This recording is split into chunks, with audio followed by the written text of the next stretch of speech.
I think this panel, like our task is going to be to kind of look at what it means to deploy network technologies in cities, which is not clearly, also we heard from other panels, is not just about deploying sensors and technology and actuators in the urban environment, but is a much bigger challenge of shaping future institutions, organization, and ecosystems that will help us actually solving and framing future long-term urban challenges, as the one we heard before about energy efficiency, climate change, transportation, sanitation, and all the challenges that urbanization really is bringing us. To do that, clearly, the bottom-up kind of ecosystem, bottom-up innovation approach that also look at citizens and collective intelligence at the core of innovation process is really key.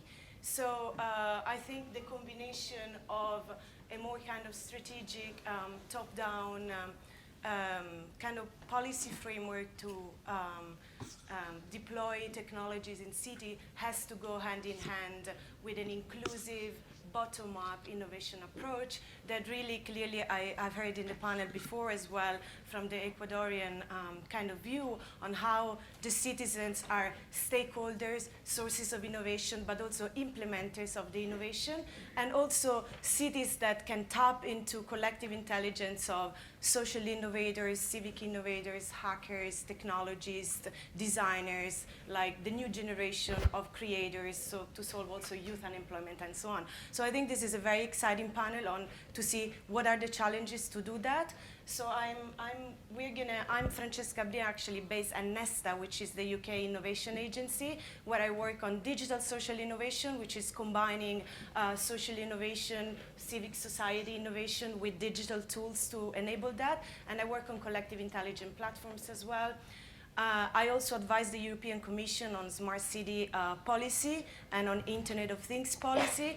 So it's really exciting to see here a lot of Latin American countries and how, for instance, a kind of European approach have convergences and synergies with what I'm hearing now. And I'm really delighted to chair this panel. And what we're going to do is I'm actually going to let the speakers introduce themselves and talk about their initiatives in their countries, in Colombia and Chile. And we start with Arturo from the World Bank, which is just going to show us what is some of the World Bank approaches, co-creation approaches to the smart city. You're going to have like 5 minutes to introduce your projects, and then we're going to have a Q&A and a discussion with the audience. Okay, thank you. Thank you. So my name is Arturo Muente. I work in the ICT unit in the World Bank. I'm going to explain this. It's a loaner. The only condition is that I had to use it all day, so bummer. I'm going to explain a little bit our approach or a proposal that we're making on smart cities. And I want to start just by probably repeating a little bit what Sam had mentioned, but it's why are we here? When I moved to the US, and when you move to the US, the one thing that everybody tells you when you're looking for a place is location, location, location. So if you were, extraterrestrial and came to Earth, what they would say is urban, urban, urban, right? In 2008, the Earth had more people living in urban areas than rural areas for the first time, and that's not going to change. Every 45 seconds, 100 new residents appear in urban areas across the globe, and it's not going to stop. So 65 million people move to residential areas or urban areas a year. On the other hand, governments have not been really keen or able or capable of adopting innovation at the same rate as other segments of society. So we see a tension where citizens are growing in number and in demand for services, whereas governments have not been able to adapt technology to improve public service delivery. So that's a big tension that's not going to stop in the next years. So in comes the concept of a smart city, right? But then, what is a smart city? So we've seen two different approaches. I'm going to steal the words that Jarmo Stelinen from the European Network of Living Labs used yesterday. So the first one is what he called the technological city, and he puts as example Masdar City or Songdo in Korea or even Singapore, cities that can have the luxury of being built ground up with big investments in technology, thinking about technology from the start so that it can be planned from the beginning under this sort of approach. It takes a lot of investments on ICT, but you can do it. It's basically greenfield development in many cases. But then there's the other model, the model that's probably proposed by Helsinki, that we've learned during the last week is also happening in Amsterdam, many other cities in Europe, certainly in Barcelona, which is the one that actually builds on top of existing infrastructure. It's the how to refit the city, as Jarmo put it. So how do you work with cities that are already existing, leveraging existing technology and improving service delivery? And that's where we come to. How do we sort of mix these things in an approach that makes both sort of views not mutually exclusive but complementary, and that, at least for the World Bank, can be applied across the world? So we have an approach. We tried it in three cities in Colombia, Barranquilla, Cali, and Manizales. We are about to start in Chile, in Gran Concepcion. And I'm going to explain the approach and show a little bit what we've been doing. So the first part is just a roadmap for the city. It's just understanding where the city is and where it wants to go, taking into account that it's, of course, a big provider or potential provider of information that can benefit everybody across the city, from civil society organizations to private sector and academia. For this, we used a methodology that came from the National Information Society Agency from Korea, and actually people from the NIA in Korea went to the cities, to the three cities in Colombia to make the assessment, and then the sort of foresight exercise. The second part is the identification of priorities, and these we did together with civil society, with citizens, with academia. So we had workshops where we just basically did very basic ideation, brainstorming sessions with civil society and identified problems that came from citizens, where citizens were hurting the most. So with that, we did a co-creation of solutions event, which basically was both a hackathon and an app challenge. So for the hackathon, it was a simultaneous hackathon on 3 cities, 200 hackers, most of them students of IT universities in these 3 cities. 5,600 hours, 45 concepts came out of it, and the 9 finalists went to a 2-month Hack at Home challenge. The winning team actually this week is going to London to visit the ecosystem in London, sponsored by WIDA. So we just did that with the kids. I mean, it was exciting for them. You could see the energy. It was the first time where civil society was actually tapping into these developers and finding out what they were capable of doing, and hopefully creating these new partnerships that create valuable services or improve services in the city. This is just a cloud of the description of the applications that came out of it. Then, of course, we are doing this with assistance from the Korean government, but it's a one-time shot. So we don't want this to stop. We want this to be an ongoing activity. So in comes the concept of the Urban Lab as this sort of engine that can help this dynamic continue and be sustainable. So we're making an assessment on the 3 cities on how to basically improve and create a living lab based on their own ecosystem, based on their own forces within all the stakeholders. And last but not least is, and part of that is this week and the last week when we brought some of them to a training course here in Barcelona, is to plug them in this network of cities that already exist. So this is not something that they are alone in. There are some projects in the European Union and many cities that are doing this. Commons for Europe comes to mind. Civic Commons, which is now Open Civics now as part of the Commons for Europe. You have the European Network of Living Labs, City SDK, which is an important project we think that can have a global impact. Open Cities, which is an alliance of cities. And then projects like My Neighborhood that brings all those ideas down to the neighborhood level. So it exists, and we're trying to plug these cities into these existing networks. We think that this approach can be applied to any city, regardless size or income level, which is what we are looking for. It creates this sort of public-private people partnerships that Enol is all about. And we're also thinking on creating sustainable ICT-enabled innovation ecosystems. So I'll leave it like that. I think I already passed my 5 minutes. Thank you.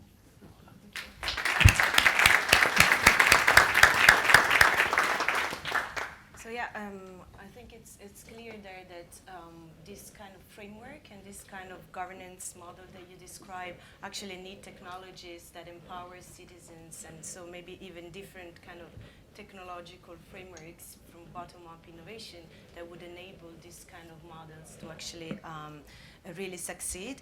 And I'm very curious to know in different contexts how these kind of suggestions and this kind of renewed ecosystem can take place. So I invite you on stage to Marisol. Maybe you want to start, present your projects, and yes.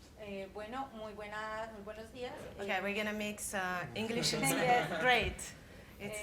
Mi nombre es Marisol Caranton, yo soy la directora de ParqueSoft Manizales.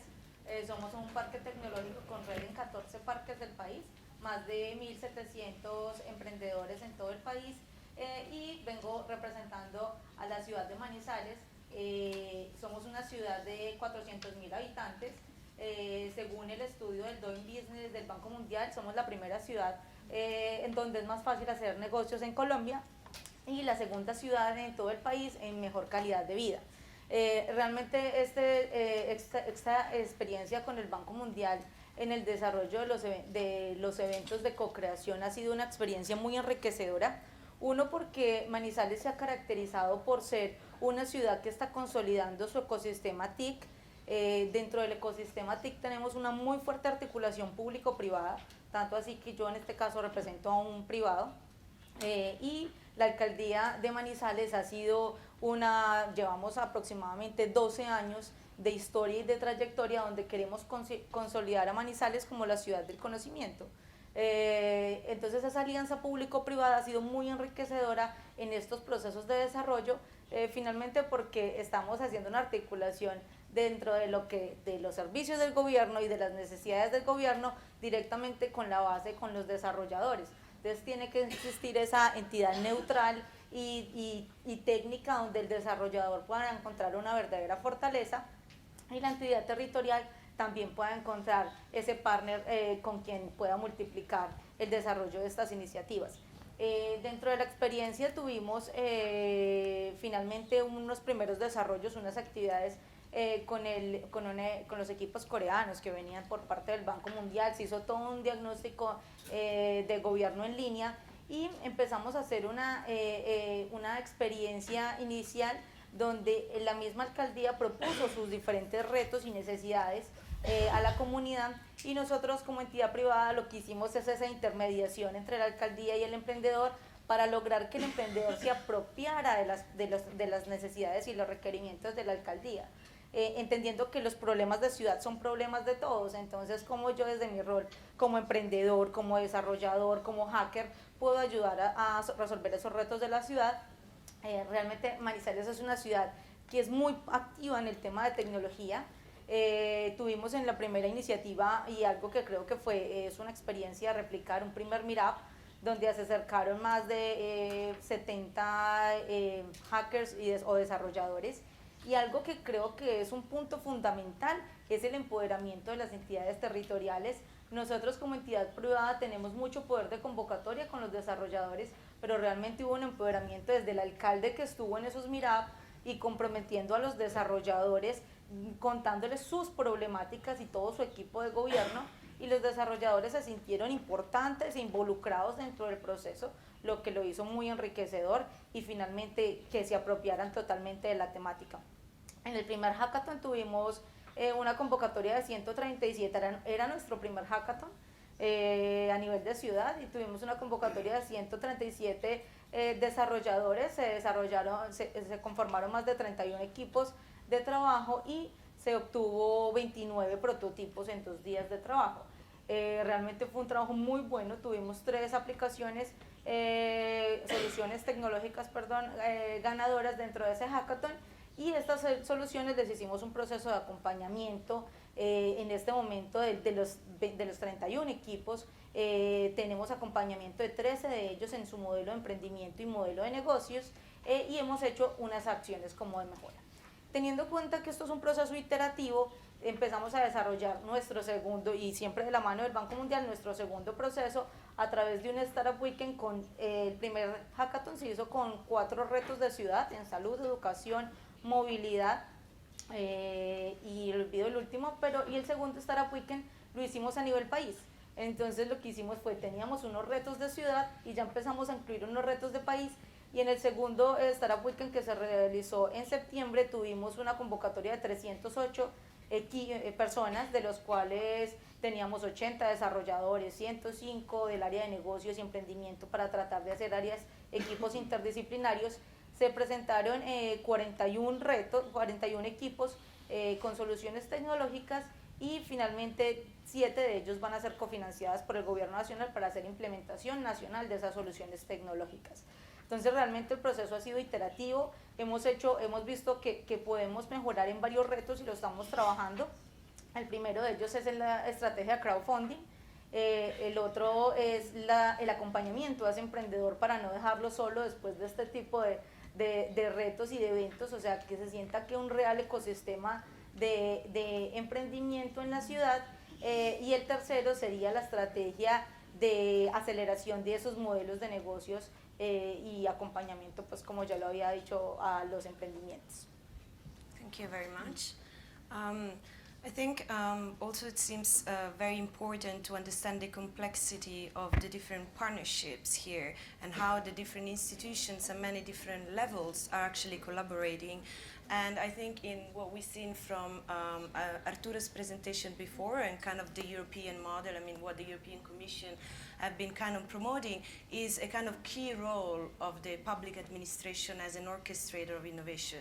So also I think there should be a kind of courage and a willingness, a political willingness from the governments at different levels, so the local governments and also national government, to actually be proactive in this process and define themselves as orchestrator of a complex kind of ecosystem here.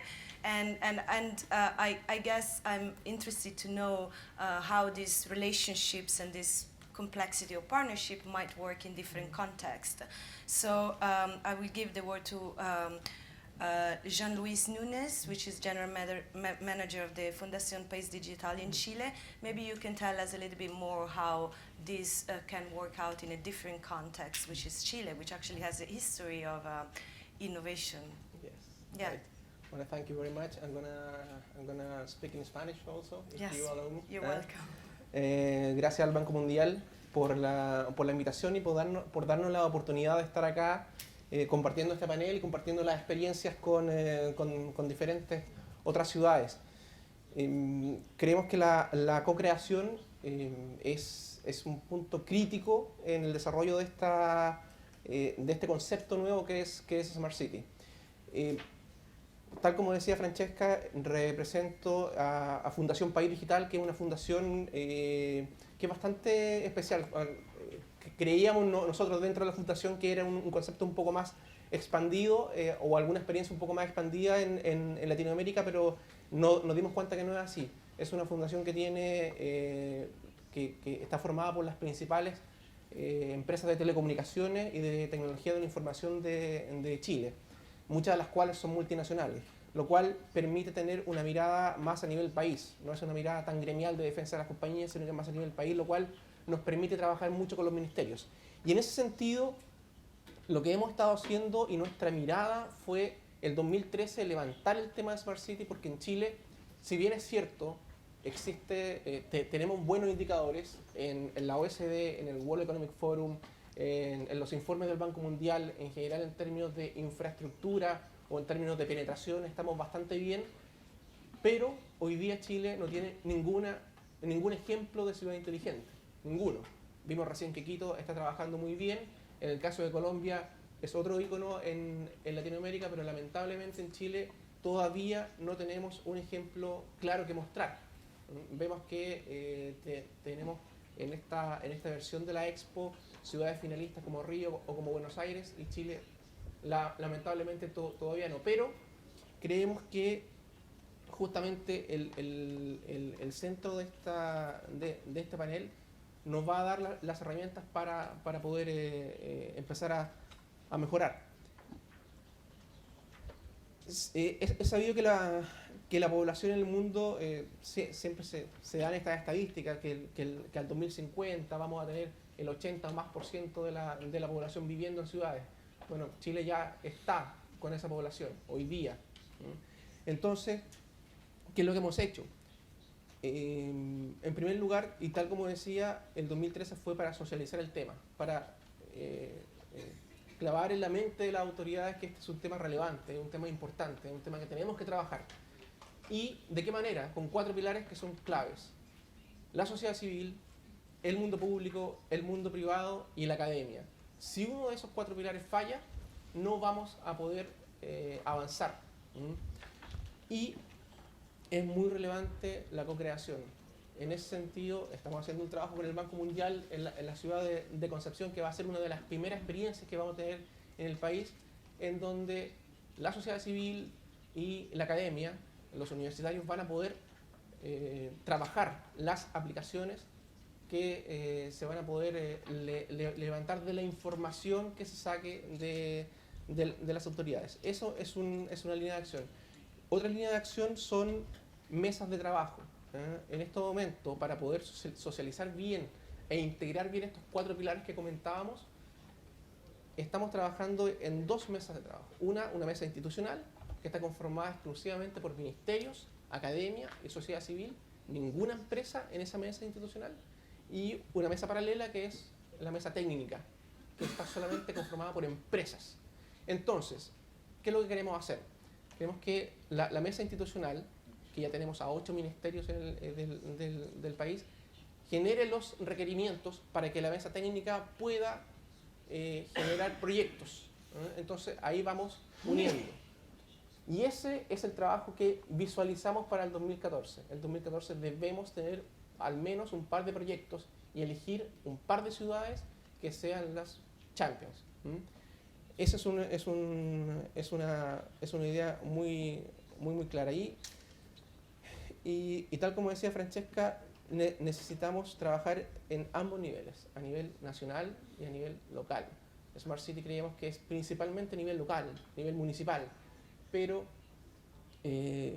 requerimos el compromiso para que este tema tenga un éxito real. Creemos que debemos tener un compromiso fuerte, realmente fuerte de las autoridades. Debe haber un compromiso político.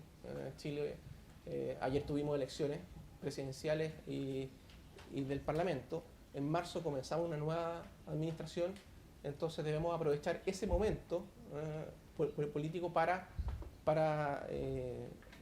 evangelizar e ir a conversar con las nuevas autoridades y decir: este tema es relevante.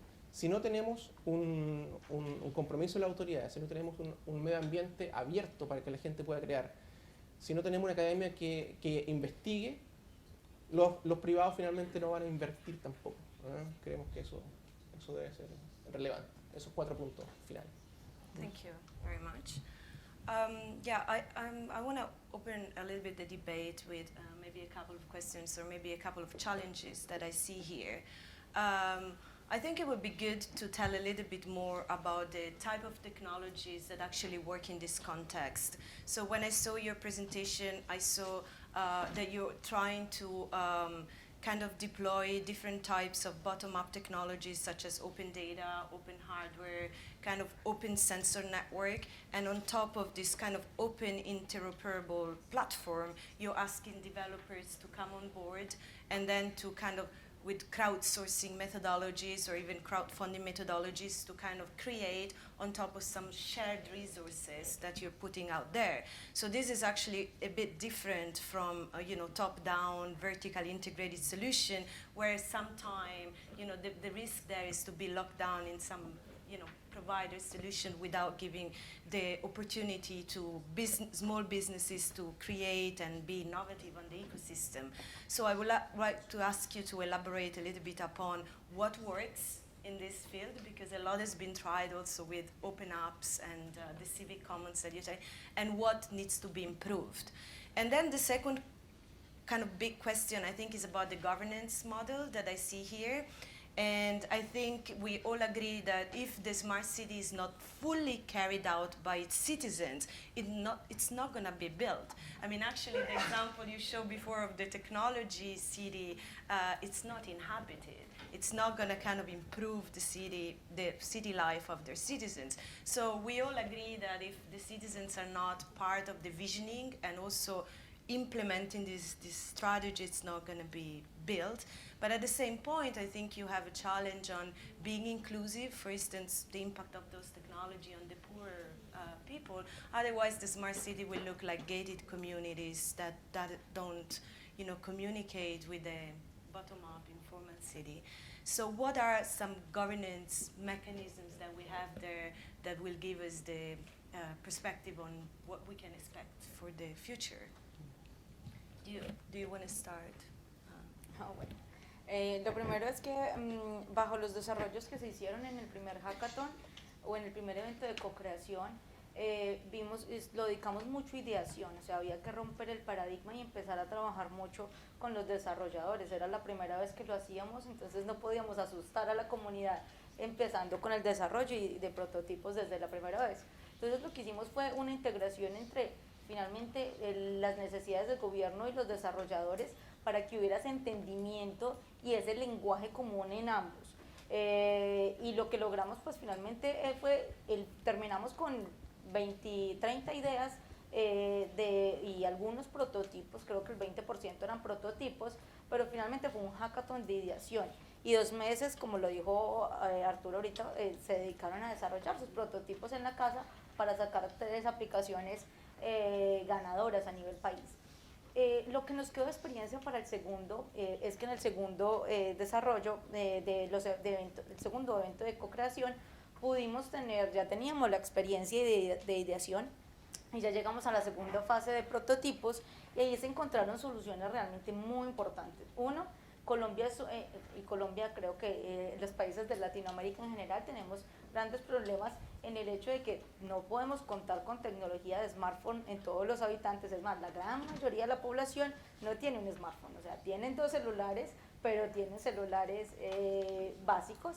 Entonces teníamos que pensar en ese tipo de población porque esos retos eran importantes. O sea, cómo llegar a esa persona que está a 4 horas de la cabecera urbana y cómo pensar que podemos disminuir, que pueda hacer un traslado a una ciudad y que pueda mejorar su calidad de vida. Entonces empezamos a desarrollar soluciones para ese tipo de población. Entonces ese era un tipo de población.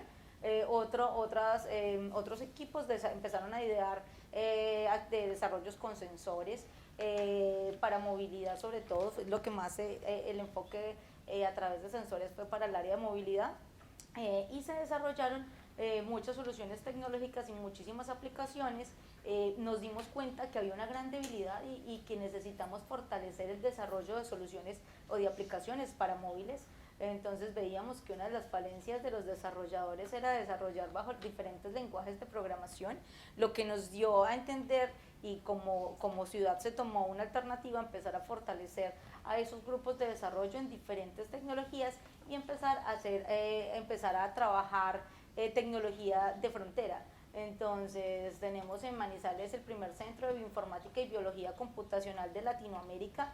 Entonces empezar cómo a establecer esos enlaces entre bioinformática, biotecnología, infotecnología para empezar a crear nuevas soluciones de frontera. Pero estos dos eventos de co-creación realizados nos permitieron finalmente mejorar y ajustar el modelo para poder decir que seguimos haciendo eventos de co-creación. Y creo que lo más importante es que nos permitió mostrarle a la comunidad y que la comunidad creyera en nosotros y creyera en este tipo de soluciones y que se hicieran partícipes, porque finalmente el proyecto es cómo co-crear finalmente entre todos y el papel del gobierno es fundamental y el de los desarrolladores es fundamental. Entonces esta primera estrategia iba directamente enfocada a crear esa comunidad. Do you want to comment anything on the... Sí, allá por lo menos creemos que esto está comenzando a florecer. Y tenemos afortunadamente universidades en regiones, no solamente en Santiago de Chile, que es la capital, sino que en regiones que están comenzando a crear. Yo creo que el espacio que tiene que dar el sector público es clave, y el empuje, sí, eso es muy, muy clave, porque la gente no está acostumbrada en general a meterse a un sistema de co-creación. Entonces tenemos que empezar a crear este ambiente. Las experiencias que hemos tenido ya allá en Chile, afortunadamente, han sido positivas, pero nuestra personal visión es que falta más, falta un mayor arraigo hoy día en la gente. Y por eso es importante que desde el punto de vista público, tanto el gobierno central como el gobierno local se comprometa. Existe una iniciativa en el sur del país, y de hecho representantes del Ministerio de Transportes están acá en esta audiencia, que elaboraron un proyecto de información de transporte público en el sur del país, en donde también la comunidad ha tenido una participación importante, relevante, pero me da la impresión que aquí dos factores: el empuje de las autoridades, y los universitarios van a empujar también que esto vaya subiendo. Por ahí vemos nosotros que debiera ir el foco. Do you want to Just, comment? sorry, very short. On the top-down and bottom-up, I used the word complementary, but I think extending the nature sort of analogy, it's symbiotic. I mean, they need each other. You can have the top-down focus, and if you don't have bottom-up, it just doesn't work. If you have the bottom-up and nobody's listening up there, it doesn't work. So you need both. They need each other, and I think that's the way to go. On the governance, I just think it's case by case. It depends on the structures of every city. It depends on some countries are more centralized than others. Some cities are more decentralized than others. It depends on the relationships between civil society, local governments, academia, the four pillars that Juan Luis was mentioning. So it would be actually great to hear feedback from the audience, and maybe questions, of course, if you have any questions, or even what are your experience, because I think it's clear here that actually it's almost like a cultural, a mind shift for some governments in the way they operate. And I've been very much involved with European cities in this process, and some of the projects you were mentioning before, and it really takes some of the kind of hardcore organizational change within the public administration, yes, in order to open up and adopt these models and be receptive to what we're talking about. So it would be great maybe to hear some of the experiences from some of you here on how to do that, if you have any previous experience, or if you have any questions about what it means to co-create with stakeholders. Hello, I'm Pablo from Mexico City Laboratorio para la Ciudad, this innovation area. And first of all, I think that I would like to raise the question of if we all agree with the concept of smart cities, no? Because I think we still have a lot of time ahead of events and panels, etc. And I think that it's important to just put the question there. And the other thing that I would like to ask is that I'm a bit worried. I understand the importance of starting to open this different kind of relationship within governments and from governments with citizens. That's what we're doing right now, and it's a really tough job in Mexico City. But I think we're trying to just go forward little by little. The thing that worries me most is if I'm worried of experimenting for the sake of experimenting, no? And not being able to transport these experiments, these hackathons, these citizen government dialogues, and not being able to transform that into very, very specific actions that improve the quality of life. No? Because we can have thousands upon thousands of different applications, thousands upon, or maybe dozens upon dozens of programmers that are doing something with data that maybe another dozens, a couple of dozens will understand, but that will never end up with a specific appliance on how citizens are improving their quality of life. And I think that it's interesting to just put the question there, because if we're talking about what's the best way to do a hackathon and to have better applications, we're not just going forward in specific improvements in quality of life. That's good. Yeah, thank you. Maybe any other comments? Yeah.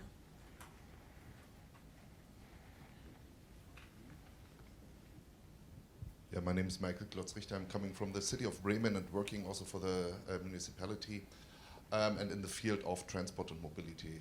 And this, it seems that here is, let's say, a broad agreement expected. But how do we deal with these areas where we have a lot of conflicts? We have a lot of conflicts sometimes in certain fields of urban development, social inclusion, when you see segregation. And one of the biggest fields of conflicts is transport and mobility. And even having all these applications, they are not driving us to be really smart. It can't be smart when everyone is in his car, has a wonderful navigation system that tries to lead around congestion, but it's not smart at all if everyone is in his or her own car. So how do we deal with that? I think this is some issue we really have to raise, these conflicts, and sometimes we need a little bit tougher decisions. And to find an agreement, we need NGOs and bottom-up approach. Otherwise, we are very much industry-driven. And this is a field I would like to discuss more. Yeah, thank you. Great.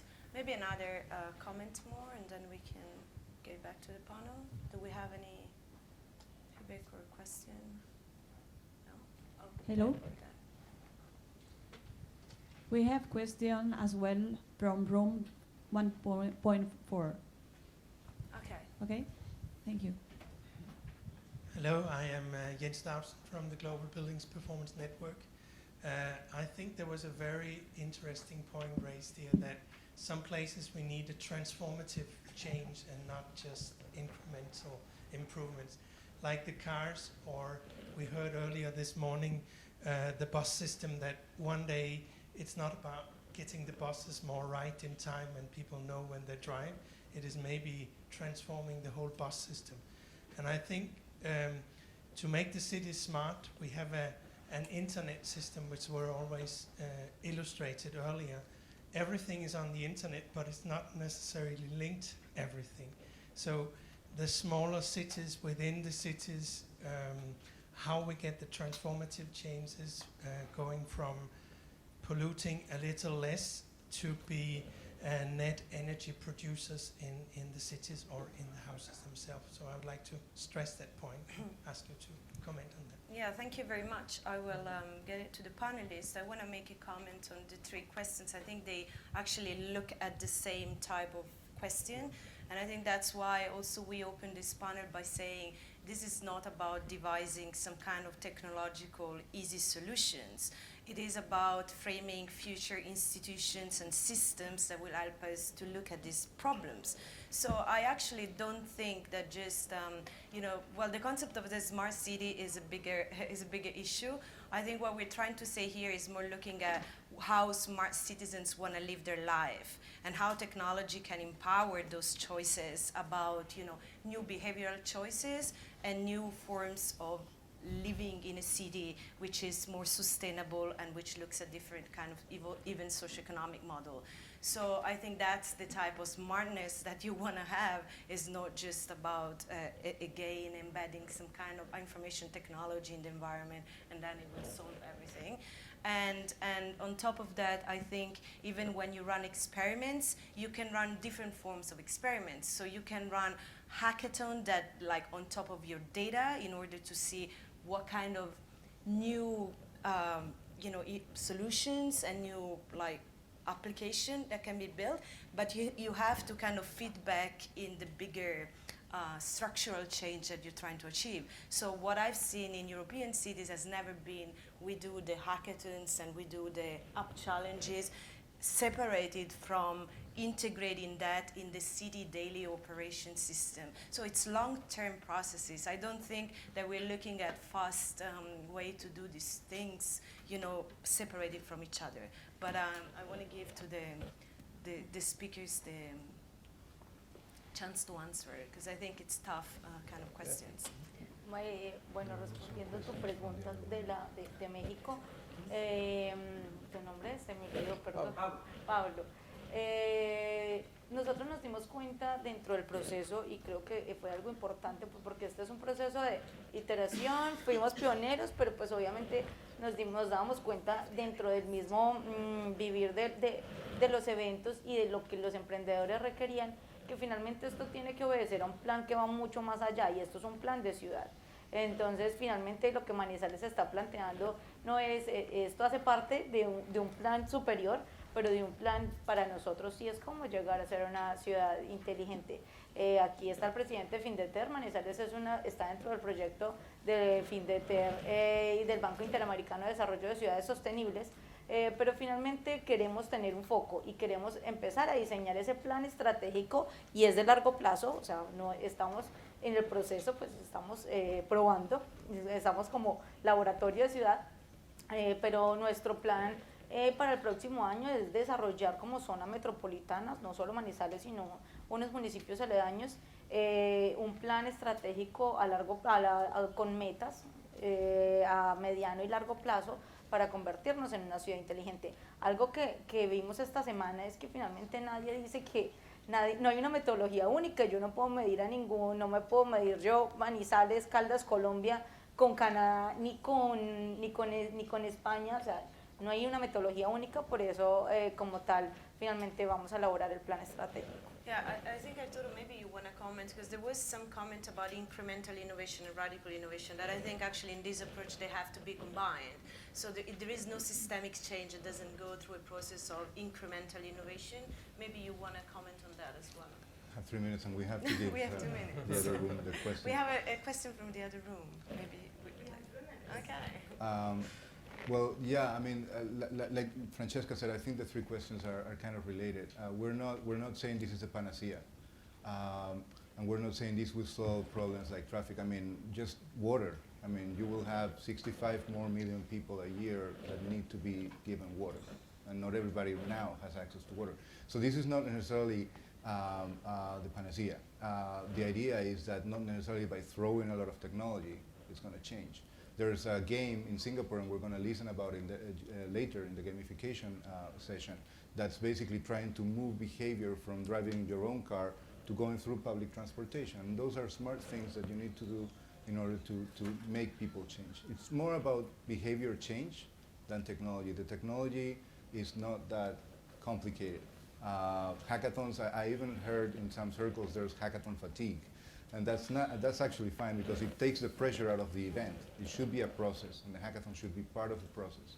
And the process is, how do you, as a government, get closer to citizens? So just 10 seconds. Why is the World Bank coming here to Barcelona, talking about Helsinki, talking about Amsterdam? Because we're not focusing on the what, we're focusing on the how.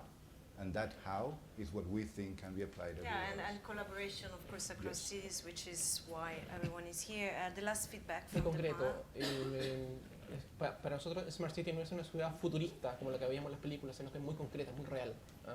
Entonces, uno de los temas principales es el transporte, y creemos que hay que elegir un tema, o dos temas, porque el concepto de Smart City es muy amplio, pero debemos enfocarnos en esta primera etapa en al menos uno o dos temas, y transporte es tangible. Yo sé que si mejoro la comunicación o gestiono de mejor manera la información que se está levantando en la ciudad, el ciudadano va a sentir algo tangible, realmente va a decir, bueno, yo puedo ahorrar tiempo. Y lo otro, cómo hacer proyectos concretos. Ya está bien que sigamos haciendo foros, pero no podemos convencernos entre los mismos. Aquí todos estamos convencidos, tenemos que evangelizar, tenemos que convencer a los otros. Y elegir un proyecto, hacer proyectos concretos que estimulen a los privados para que puedan invertir, porque al fin de cuentas, ¿qué dicen los privados?